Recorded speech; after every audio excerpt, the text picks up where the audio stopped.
Good evening, Everstrong family, and happy first day in the book of 1 Corinthians.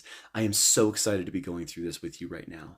As you can imagine, this is probably one of Paul's most famous, favorited, and therefore most quoted sets of scripture he was ever involved in writing, and it doesn't take a genius to figure out why. Between 1st and 2nd Corinthians, these books or letters are jam-packed with the most incredible scripture, ranging from edification and encouragement to admonishment and correction. But ultimately, between both letters, their entire goal is to point the reader, the church, back to Christ, to stop focusing on the image of man and focus on the image of Jesus himself. Here we open in the first chapter of 1 Corinthians, and very similar to how he closes all of his letters, he starts off by acknowledging the church, how they served him, how they helped him, how they encouraged him, and of course also the things that they had to go through together. What an amazing way to be personal with every person you've ever been with, every person whom you have brought to Christ, or at least led further to Christ. But I've got some really great scripture. I just want to jump straight into it. So verse 18, 19, and 21 is what we're going to look at in the chapter 1, and let's just go straight for it.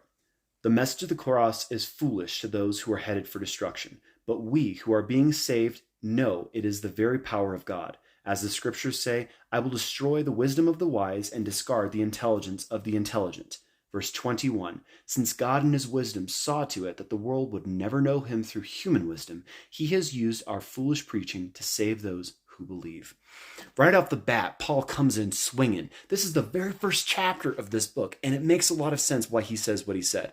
We live in a very, very philosophical world. The Greeks, the Romans, they're very philosophical. But if you look at that in comparison in today, all people, agnostics, atheists, scientists, whatever you want to call it, they're just looking for ways to justify their own existence without necessarily claiming God or a creator.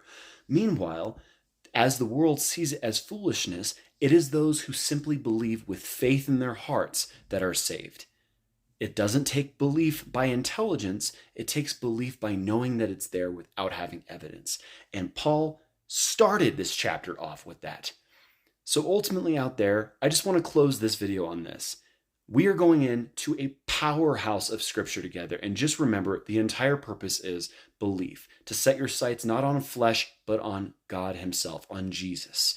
And remember, instead of turning to your sinful ways or returning to your vomit as a dog would, focus on the Lord and walk away from who you were in belief, not knowledge, but in belief and faith, because that is what is the very thing that saved you.